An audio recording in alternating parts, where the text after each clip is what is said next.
Alabama makes the college football playoff. We're going to talk about it with our friend Chris Lowe. Brought to you by Pearl River Resort. Hey, don't forget about Dee Snider, Lita Ford, and Firehouse. They're going to be at the center stage, Silver Star, at Pearl River on December 27th at 8 o'clock. So we're going to be promoting that. We may even give you guys some tickets. Let's get this show started.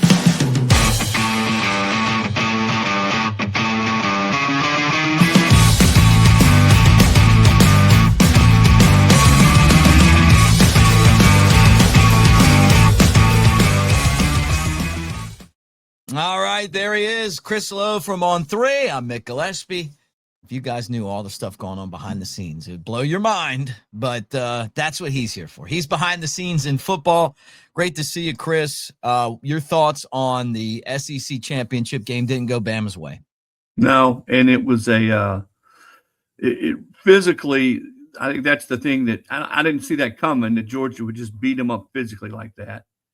And once you really, I don't know about you, Mick, once Georgia got up 2 touchdowns, the way that game was being played and the way it sort of seemed to flow in Georgia's direction, it almost felt like 4 touchdowns. And certainly when it got to be 3, you knew the game was over. And Alabama just offensively is missing something right now. You know, they've not run the ball well all year long, but the offensive line did not play nearly as well as it's going to need to beat the better teams in the playoff. Simpson, you know, sometimes he's just running for his life. Other times probably needs to hang in there a little bit more and see if you can find one of those receivers. And they've got certainly guys who can make plays out there on the perimeter. But there's a little bit of everything, you know. But the main thing is, and the thing that can happen, is you can't get beat up in the line of scrimmage the way they did. And you go back to the first game they played in Athens, and I was at that game. Alabama won the line of scrimmage. And when they got control of the game in the second half, and I always go back to the end of that game, they kept the football and didn't give it back to Georgia because they won up front. They ran the football short in the fourth quarter, and it was almost the direct opposite this time. As Georgia got up early and sort of imposed its will.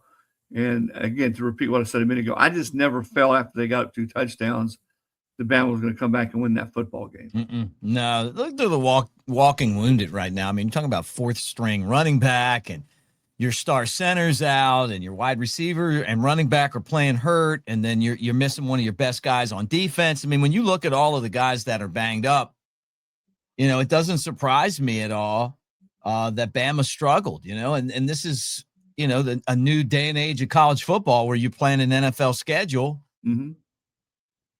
You got to either get lucky or have amazing depth in the SEC to get through. I mean, it's just so many tough games, and it just seemed to catch up to Alabama to me.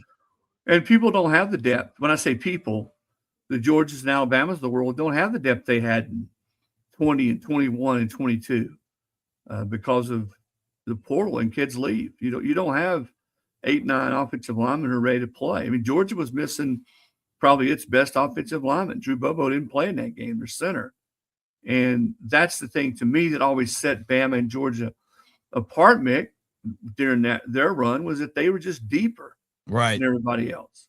And now, as you point out, and that's a good way of describing what college football is, it is an NFL schedule.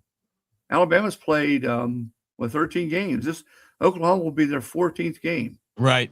And certainly they hope to keep playing. So, you know, they may end up playing, you know, 15, 16, 17 games. Mm-hmm. And to do that, you've got to be deep. Yeah. You know, you've got to have some guys late in the season. Nobody's healthy. Ty Simpson's been battling injury for the last 3 or 4 weeks. I mean, he's just not been the same. And you can tell that. He's not the only quarterback that you can say that about around the country. But this is the part of the year where being able to play through pain, being able to have some younger guys down the depth chart, maybe. Running back's a great example of that at Bama, who step up and play at a time when you got to play your best football. That's hard, which makes the playoff now, the system in the postseason, different than what any of us are used to. This is the second year of the 12-team playoff, and I think in a lot of ways, coaches, players, everybody, you're sort of still feeling your way through it. Right, yeah. First 9 games, Ty Simpson, 2,461 yards, 21 touchdowns, 1 interception, 8-1 record. Since then, last 4 games, 807 yards passing, 5 touchdowns, 4 interceptions, and Bama's 2-2. So he was 66.9% passing before that, and he's 58.3% passing. I mean, unlike everybody else, they all look injured to me. They look tired. I got onto him pretty hard after the Florida State game.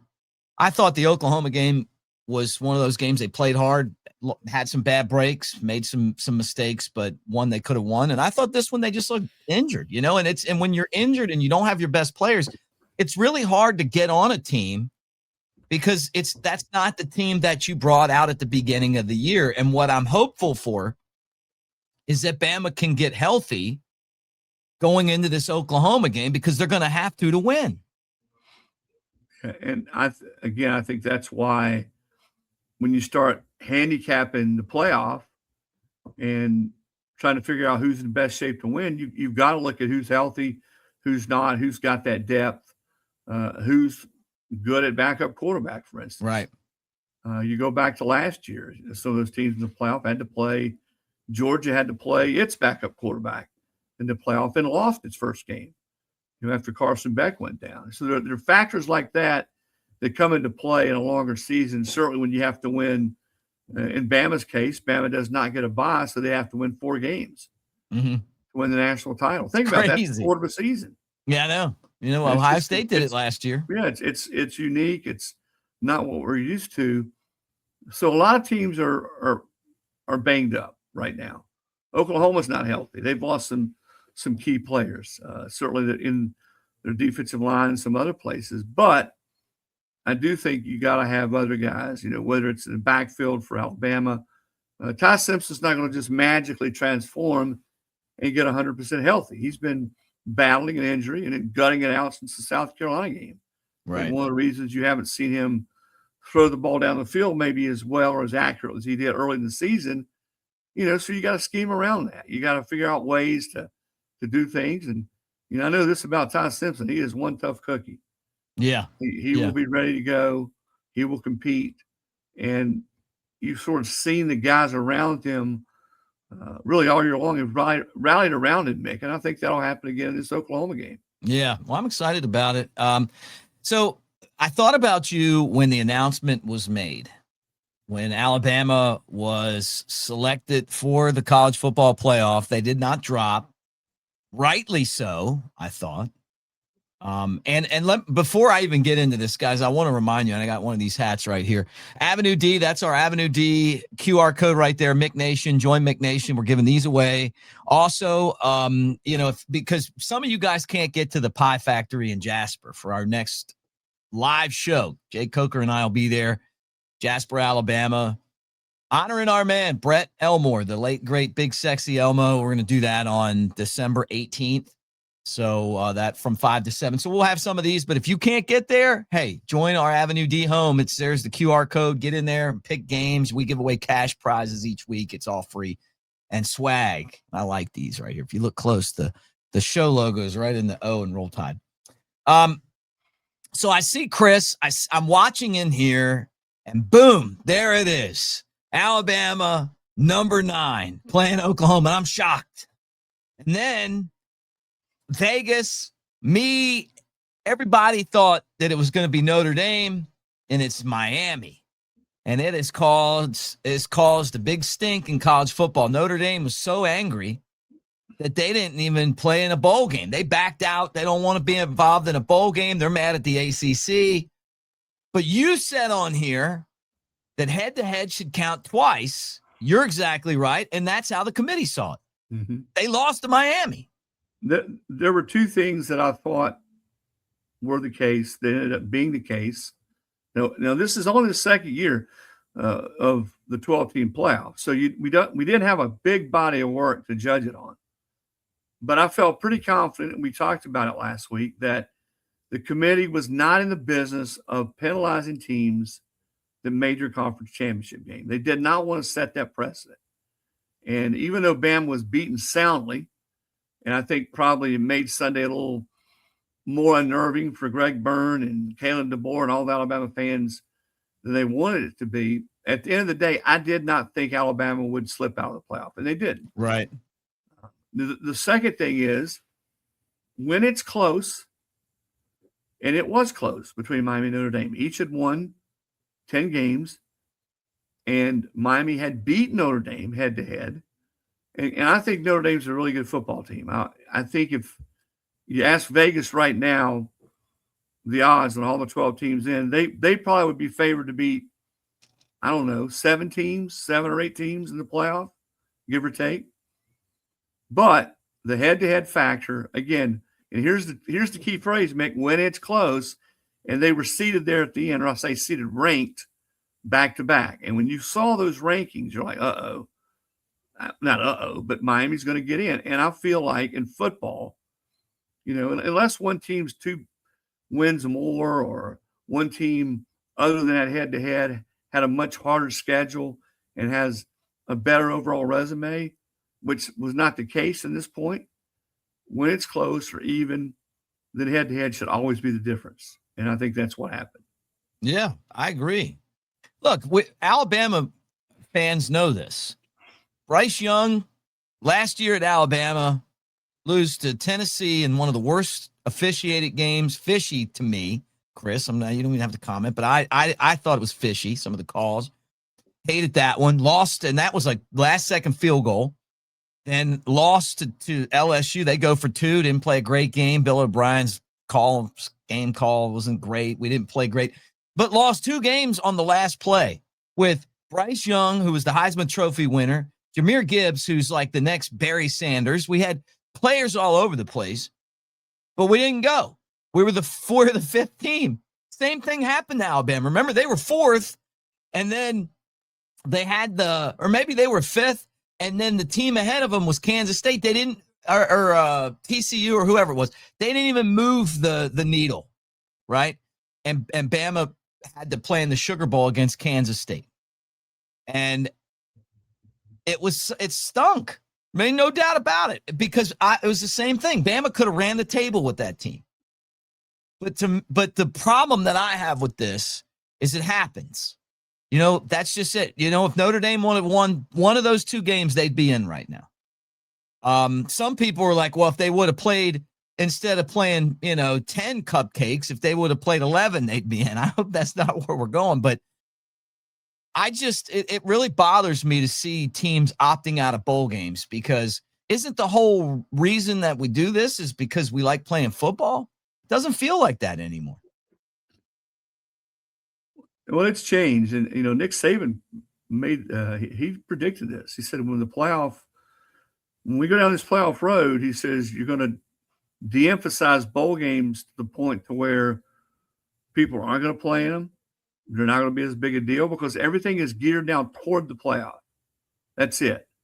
And if you don't get in the play, I guess it's a little bit like basketball. If you don't get in the tournament in basketball, some teams don't play the NIT. Now there's 68 teams that get in the basketball tournament, so it's not apples to apples. But I think it's so weighted toward the playoff now, college football, where it used to be nothing like that. And the goalposts do move. I mean, it's this, again, second year of the committee picking 12 teams. And, listen, I get where Notre Dame's coming from a little bit. I don't know that I don't like the fact that they said, hey, we're going to take our ball and go home and not play the bowl game. I get they're upset. They feel like they are definitely one of the best 12 teams. And sometimes it falls one way, sometimes it doesn't. Fell right for Alabama, or fell right for them this year. I felt like they should be in. But you go back to 2011, go ask Mike Gundy that year, does he feel like they should have been in or Alabama should have been? Fell right for Bama. They got in. It's the same way in 17. They didn't win their division and got in. So I think if you look back over the course of the playoff, typically it works out. It's sort of balanced. Well, here's the thing that if you want to sit here and whine and bellyache about the committee, I think we all have our issues with the committee. But the system is what it is. And right now, it really isn't the 12 best teams. Right. It's the 12. The system is such that it's the 12 teams they have to put in there under the current system. So, i.e., James Madison gets in, Tulane gets in. Is Tulane a better football team than Notre Dame? No. Right. Is James Madison a better football team than Notre Dame? Are they better than Vanderbilt? Yeah. Are they better than BYU? So, I mean, you get my drift. There's two different things here at play. One of them is the 12 best teams. The other is let's have inclusivity where we're going to let the group of five get in. And if there are two group of five conferences champions ranked ahead of the other champions, then they're going to get in. So I don't think you can have both. I don't think you can have what I would call inclusivity in the 12-team playoff and then truly have the 12 best teams. Is there a way to play it off? Is there a way to do maybe what the first four does in basketball and have the two highest ranked group of five teams play a play-in game and they get in? And then there's just one instead of potentially two. If you go to 16 teams, I don't know if that solves everything, but you have more of an opportunity to get the best teams in there. So This year, for instance, if you do that, Notre Dame gets in, probably Vandy gets in, maybe Texas, maybe BYU. Yeah. But you're still going to have arguments. Our dear friend Roy Kramer, who passed this past week, I think Roy was 96 and lived over on the Tennessee River there, Rarity Bay, and was as sharp as a tack, man, right up to the very end. And I had a chance to visit with him a few times over the last few years, and he'd chuckle and giggle, Mick, and say, well, they're still having a little controversy, aren't they? And how they picked the playoff teams for national champion. Because remember, people swore up and down over the BCS, and he was the godfather of the BCS. Didn't like the computers. Didn't like the polls. Got to have people, the human element. Need to have the human element in it. Well, we go to the human element now. Nobody likes the subjectivity of the human element. So his point was there's always going to be angst. There's always going to be controversy about how we pick or what we use, what system we use to determine the national champion in football. People under the age of 40, when I explained to them, you know what? There was a time when you played your last game. Back then, there were 11 games, and then everybody negotiated whether we were going to go in the bowl game. Sugar Bowl or the SEC champion went to the Sugar Bowl, et cetera. The Big Ten champion went to the Rose Bowl, and then the wire services picked. I know that sounds like we were all on Mars when that happened. You'd have split national champions. So I guess my point is college football, when it comes to the postseason, has always been flawed. Yeah. There's really never been a perfect setup. And I don't know, I'm not smart enough, Mick, to say what it is. I do think there are ways we can still tweak it. I'm in favor, not everybody will be. I'm in favor of doing a straight seed. If you're going to have 12 teams, rank them 1 through 12. Right. Doesn't matter if you won your conference, you didn't win your conference. Maybe the first 3 teams this year would be, or 3 of the first 4 would be Big Ten teams this year. Right. 2 years ago, maybe it was all SEC. But it doesn't matter, what you did in your conference. You just, who are the best 12 football teams based on their resume, who they beat, how many ranked teams they beat, did they have any bad losses, all the things, metrics, strength of schedule, all that they use now, but you just disregard conference affiliation. Yeah. Yeah. Well, look, I feel like they should expand this. I've said this before. I'd rather have too many teams in than teams that deserve to be out. Notre Dame and Vandy belong in this tournament. James Madison and Tulane don't, but they're in. And I understand the way that they do it, and that's fine. So let's just go ahead and put some more teams in. I'd be fine with Texas being in there. Like the late, great Mike Leach said, every other league has a tournament. You play to get into the tournament, right? Why didn't we? Now we have one. I also think that it is unfair to have to play in the SEC championship game. I think that it would have been better served to have Vandy play Oklahoma to get into the tournament than have, banged up Alabama go in there playing banged up Georgia where everybody else is sitting around doing nothing. Like the people on, there was people on ESPN and they're like, well, Alabama shouldn't be in because they lost. I'm on the other end of this. I'm going, okay, so Bama's the number 1 seed, okay? And Ole Miss and Texas A&M get to sit home and get a home game, right? Like, if Alabama sits out, then maybe they're one of the teams that gets a home game. I mean, they didn't get bumped out, and they had a chance to get a bye if they won. So I get there's a value there, but I don't know. To me, if I'm a betting guy and I go to Vegas often, you know that, I would rather take the home game and not go when my team's like I got half of my team hurt and rest. And when you look at the NFL, the team that the number 1 seed sits home and watches other teams play that have to play them. And so everybody else gets a week off and then another week off, whereas Alabama had to play and now they have to go play another game in 9 days. They could have used the extra week of rest. But it's worked the other way too. Bama got in at 21 because they won the SEC title game. That's right. If they don't play the SEC title game in 21 and win, they're watching from home. So it does work both ways. The SEC championship game, when it was first created, I remember talking to Spurrier. Spurrier hated it. All the coaches hated it.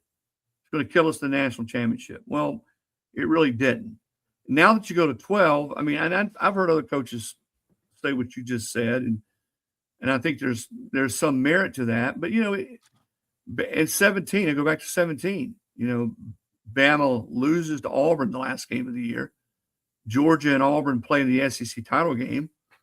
Bama doesn't have to play the SEC title game, and they still get in the plaffs. So, right. But this is with 4 teams. Now you're talking about 12 teams, so it's just different now, right? No, I know. And I think that's why I say this is the second year of 12 teams. So we don't have a huge body of work to compare. And right. I think we're going to continue to tweak. Just like last year we got away from the silly notion that the 4 highest ranked conference champions would be the top 4 seeds. Right. So cooler minds prevailed there. And I would hope, again, as we continue to assess this thing, when we go to 16 or stay at 12, do we have enough evidence to say, all right, we definitely need to go to 16? I don't know. They're supposed to make that decision. They were going to make it early this month. They pushed that back now and make it to the first part of January. There'll be a lot of people in the SEC. I know Greg Sankey's one of them, who will be in favor of going to a straight seed, 1 through 12. Right. If you do that, maybe you get away with you go away from conference games. Right. I was in Indy last week, and the 2 best teams, the 2 highest seeded teams, went at it in a what they call a logo game. Most of that game was played between the 25s. You know what that game reminded me of? It reminded me of Bama LSU in 2011 in Tuscaloosa. Really? 2 defenses were dominant. Yeah. Dominated that football game. And front sevens on defense are outstanding, cover guys. And both those teams have that. I'm a big believer in Indiana. And I think it's going to be cool that we're going to see Indiana play an SEC game, a team. Yeah. In the second round. Bama or Oklahoma, the winner of that football game. And I don't know where we are with championship games. I know this. In the realm of the SEC, that conference championship game is pretty sacred. Yeah, I get that. But so I don't know if they do away with it or not. But I do think as we evolve in the postseason, evolve in the playoff, that will be something, Mick, I think will be discussed. Right. Well, there's just not enough time off. You want these guys to. Now we're going to 9 conference games, so that'll be a 10th game, and these are physical football games. Mm-hmm. It's like Caleb Downs was talking about, in the SEC, you're playing dudes every week. You don't have the off week with the way the conference is right now. I don't care about Auburn. I don't care about Arkansas, Mississippi State's records. They're good. Kentucky's good. They might not have won a bunch of games, but I tell you what, they're physical and they got players. So it's just hard to navigate through that. Coach Saban did it in 2020, but then didn't have to play the other stuff, right? The COVID year. Man, it's just the world of college football has just changed so much. And then, the other thing that was interesting to me, Chris, was As a guy that grew up a Notre Dame fan, I'll be honest with you, before I went to Alabama, like Rocket Ishmael and Lou Holtz and those guys, I used to pull for them as a Catholic guy, wanted them to win. I saw them taking aim at the ACC for politicking for Miami over them, and they play, they're not in the ACC, but they play ACC football. They play that schedule. Do you think that moving forward that changes? I think Notre Dame is a classic example, and really everybody else around the country gives them grief about it, but everybody else in the country probably wishes they were in their position. They want to have their cake and eat it too, as an independent. And they've got a lot of leeway. They've got their own TV network. They play in the ACC and every other sport, baseball, basketball. They're a member. They have that agreement where they play, I don't know, it's 4 or 5 games every year against ACC opponents. So the way I look at that is the AD was mad that the what do you say, the relationship was damaged significantly or something like that. Well, yeah, seemed like he was really mad. And I think his point was they were lobbying for Miami against us. Well, I would say one was a cousin and one was a brother. Yeah, right. The ACC was lobbying harder for their brother than they were their cousin in this case. And oh, by the way, you lost to the brother. Yeah. And listen, I love what Clark Lee said. I love his response when Vandy didn't get in. He said, listen, we're not going to sit here and make excuses. We're going to blame anybody else. I mean, and whether you play in the conference championship game, don't play, get an extra week, don't get in the playoff, you have chances during the season. You have chances during the season to win games that you need to win. And that's what he said. And I love that from the fact this is Vanderbilt's coach talking. Yeah. This ain't Alabama's or Georgia's or Ohio State's. They've never been there. And to me, that was a lesson in accountability and responsibility, handling your business, not making excuses. Great point. And that's what football, anybody who's ever played football, I can hear it in my sleep. My coach saying, you got to get up and play the next play. Yeah.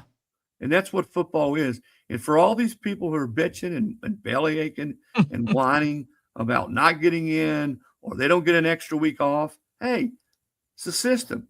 Play it. Move on. The best team's going to win. The healthiest team, the best coach team, the team that's the deepest, all the things that make football what it is. And you got to play the system the way it is. Does that mean the system doesn't need tweaking? I'd be the first to say that it does. Right. But it's also a system when they sit in those meetings in Destin that every one of those presidents and ADs sign off on, Mick. They know what it is. They may not like it. All the coaches may not like it. But it's not like a group of 3 or 4 people go in a room and make these things up and nobody else knows what's going on. There's a council and board filled with presidents and ADs all across the country. Yeah, yeah. There's the bracket right there. I mean, just your thoughts on some of these games. James Madison's a 21.5-point underdog at Oregon. Their coach is taking another job. Right. Which, I mean, that's a theme in this first round because that's not the only spot that it's happening. And I'm sure Notre Dame and Vanderbilt looking at that one going, hey, we could go there and win. And it just feels like James Madison is an enormous, not just the 21 points, but I just don't know how they're going to have any success against Oregon. Plus, it's a long way. Yeah, I don't either. That's a 1 versus 16 matchup in the NCAA hoops tournament. Yeah, what it sort of reminds me of. Yeah, it's happened once or twice that the 1 seed's gotten beaten in the first round. So very, very unlikely. But it goes back to our point we were talking about a minute ago. This is not a tournament that pits the 12 best teams against each other. Right. It's not. It's a tournament that slots teams in based on a system we have now, which is inclusive, and they want the little guy. I'm not saying that in itself is a bad thing, but don't tell me we're going to put the 12 best teams out there and let them play it off, because that's not what it is. And then maybe there's a better way to do it. No, I like that Oklahoma-Alabama matchup. Obviously, it's a rematch. It's two SEC teams. I think Vegas has it as 1.5. Oklahoma's a favorite. Alabama really won that game in just about every statistic the last time. They made some crippling mistakes. To use Herb Street's analogy the other night, though, Bama, the last few games, it looks like they've been leaking a little oil. Yeah, he nailed it. Yeah, he nailed it. It's best football. And they're going to need to play their best football on the road. That's a hard place to play. Venables on defense is going to be ready. He's going to have a bunch of new stuff, new looks. They're going to come at him with different pressures and that kind of thing. And can Alabama run the ball enough to just not have to put everything on the shoulders of the quarterback, Ty Simpson, who's not 100%? There's a lot of intrigue in that game to me, Mick. So that's the one that sort of jumps out at me the most. Yeah. Well, if Bama's, if Bama can get healthier, and Kalen DeBoer said after the SEC championship game that he thinks they can, you'll get a much better performance than what you saw Alabama, basically do in the SEC championship game. So we'll see how fast some of these kids can heal up in 9 games. Now, here's another one. Both coaches are gone. John Summerall to Florida, but he's coaching. And then Lane Kiffin not coaching his team. It's actually Pete Golding, although Lane Kiffin, who took the entire offensive staff with him, is, I guess, allowing some of those guys to come back and coach now on offense. There's 2 different versions of that story. So tell me this. I want to hear this. Yeah. He's allowing them to come back, or there's pressure put on them to have them come back. Are they actually all coming back to LSU? Who knows? This is the craziest story I think I've covered in my 40 years in the business. It really is. There's just so many layers and so many versions of what happened, what didn't happen. Lane Kiffin guides Ole Miss to the best season they've ever had, and gets this incredible opportunity. I don't think anybody on the planet would blame him for taking the LSU job. It's not the best job. It's one of the best jobs in America. But the way it all went down and the way it dragged out, and him thinking to the very end that he was going to be able to go to a rival and still coach the team in the playoff, which is never going to happen. And then he takes half the staff with him. Now they're all back. Will they stay there for the duration? It's not ideal by any stretch of the imagination. Put yourself on that team as a player and having gone through what they've gone through the last 2 weeks. People say, well, it's not a distraction. Hell, it is a distraction. Yeah. Your coaches leave. Your coach is gone. They come back. Are they going to stay there? Are they just going to be there for a while? How invested are they? Are they thinking more about what they got to do when they get back to LSU? Or are they thinking more about, let's get my team ready to play the most important game Ole Miss has ever played? Yeah, I know. In the history of its program. Huh? It's just, it stinks, to be honest with you. I understand the calendar is what it is, but I don't want to hear coaches talking about they're the victim. Okay. Because a lot of the coaches, when you start moving around signing day and the portal, they weigh in when they want it to be. Does the calendar need to be changed more like the NFL where this stuff can't happen? Yeah, it does. But again, we're stuck with what we have. I think, Mick, there's 7 teams affected in the playoff by either their coordinator or their coach is going elsewhere to coach. Now, the only one that won't be there for the playoff is Kiffin at Ole Miss. Oregon has both its coordinators are leaving. Yeah. Ohio State has one. James Madison's head coach, Bob Chesney's leaving to go to UCLA. So, Brian Hartline, as I said, at Ohio State, leaving. So a lot of the schools that are in this playoff, even Bama's co-OC wide receiver coach, DeMarcus Shepard, is going to Oregon State to be the head coach. So there are very few schools that are in this playoff that aren't having to deal with that to some extent. Texas A&M's offensive coordinator, Colin Klein, going to Kansas State to be their head coach. So you go right on down the list, and this is the case with a lot of these schools. Yeah, I think you make up great points on all that. I agree with everything you said. See, they match up, and then the winner plays Georgia, and then there's Miami going to Texas A&M, and this is where we thought Bama was going to go. Winner plays Ohio State, I think that the reason that they put Bama as a 9 seed is because it keeps them out of this side of the bracket so they don't match up with Georgia unless they play in the national championship game, right? Because the world doesn't need to see a third matchup between Alabama and Georgia. But You this know one what looks like though, it's going Mick, to be the good. Ohio State. I was going to tell you the Ohio State staying at 2, which I didn't know if Georgia would move to 2 after beating Alabama as soundly as they did. I thought there was a chance they might. But if you step back and look at it 1,000 feet away, I think that's probably they did Georgia a favor staying at 3.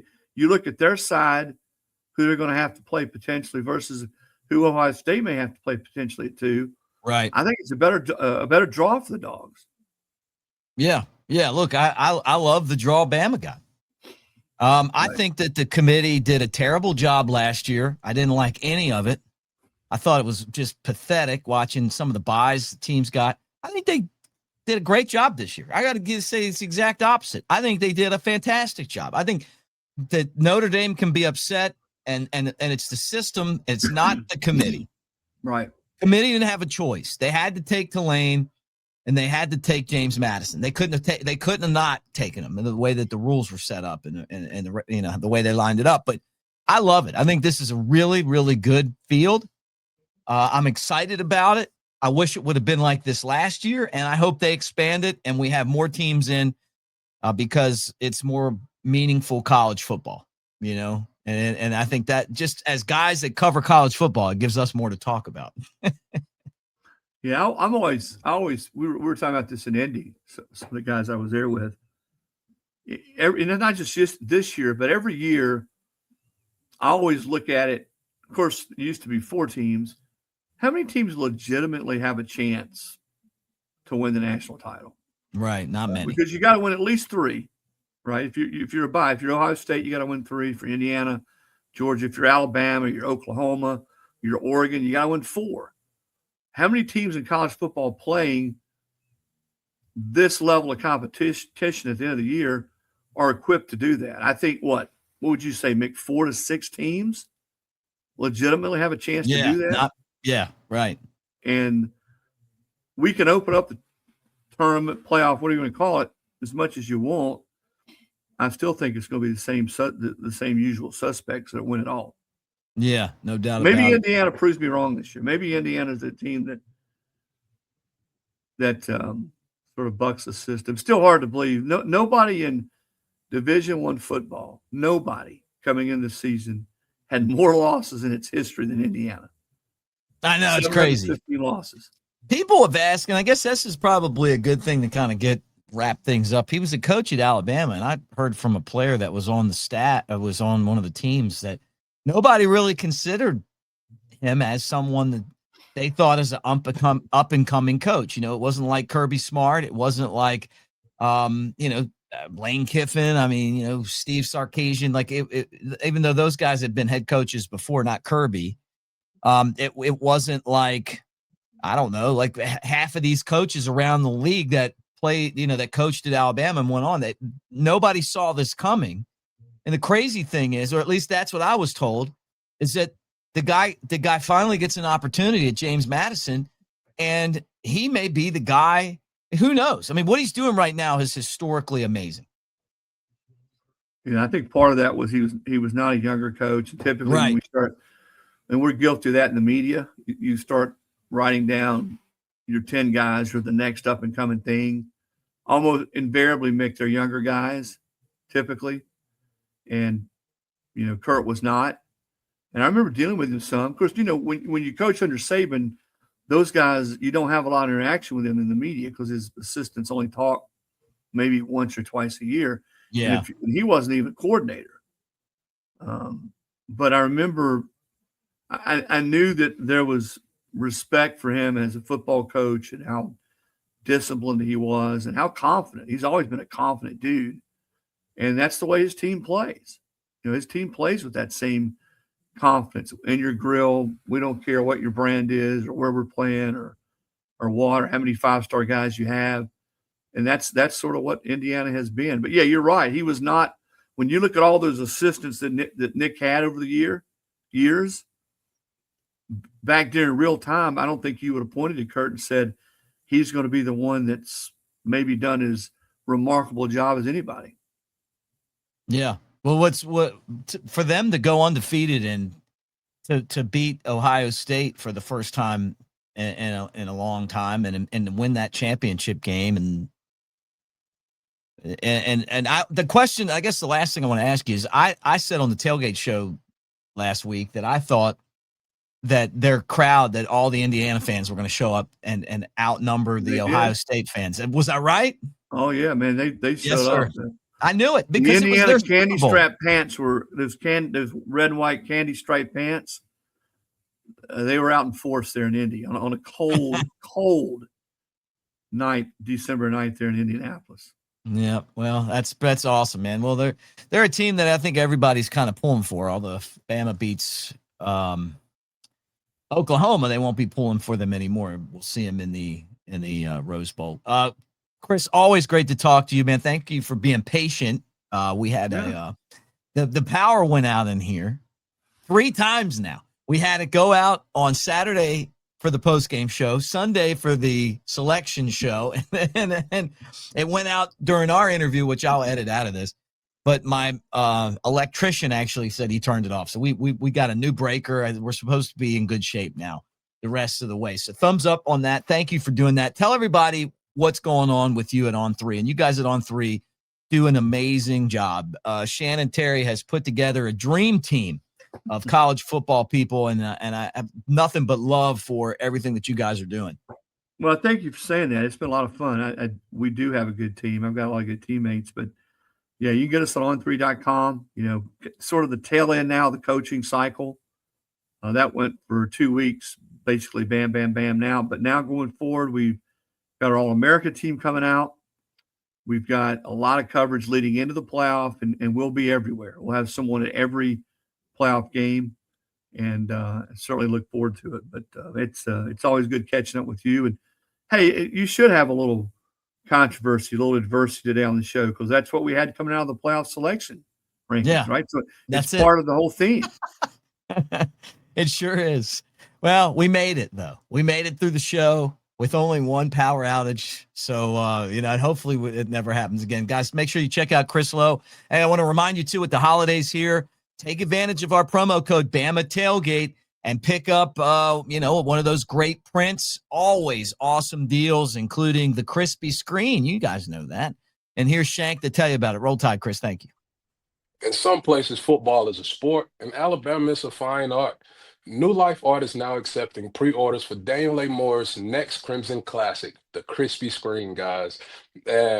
What a name to commemorate the Fat Boys.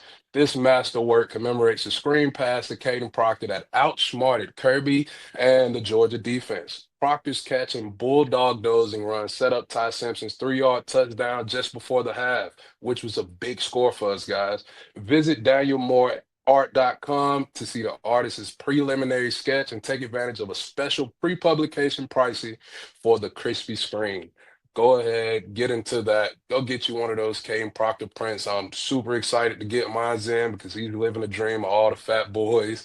And go look up that crispy screen and get you one, guys.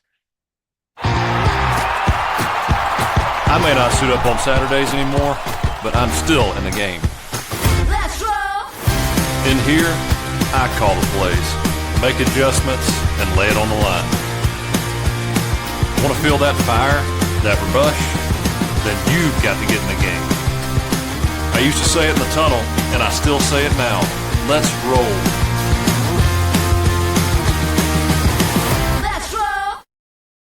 We're presented by Bod Coach, and you can tell I'm slimming up over here, and it's because of Bod Coach. This is absolutely amazing. It's your personal trainer that is with you 24/7. So when I go to hotels or when I'm on the road, I type in, "Hey, look, I got equipment. This is what I have," and it'll make a workout specifically for me, what I want, what exercises I want. When I'm at home or I'm in a hotel and there's no way I can get to the gym, it'll say, "Hey, this is what I want to work on today," and it sends you personalized workout plans. It's really awesome. And they contacted me a few weeks ago to be a spokesman. I said, "Well, I want to try this." Bod Coach is fantastic. Like, I use it all the time. I mean, and if I'm telling you, man, like, it makes working out when you are on the go like me so much better. Just because I don't always know I didn't play football at Alabama. I didn't have Scott Cochran yelling, yeah, and telling me what workouts to do. So anyway, I'm going to put in the body on the YouTube all about Bod Coach. Get you guys signed up there, but tell them you heard it on Bama. When you head to the Smoky Mountains, it's only natural to visit Sevierville. Even we had to check it out. And we've been here our whole lives. Experience the adventure of a lifetime. I'm king of the world. Even you can get a bird's eye view of the Smokies. You're going down, Billy. Whoa. Your Smokies start here.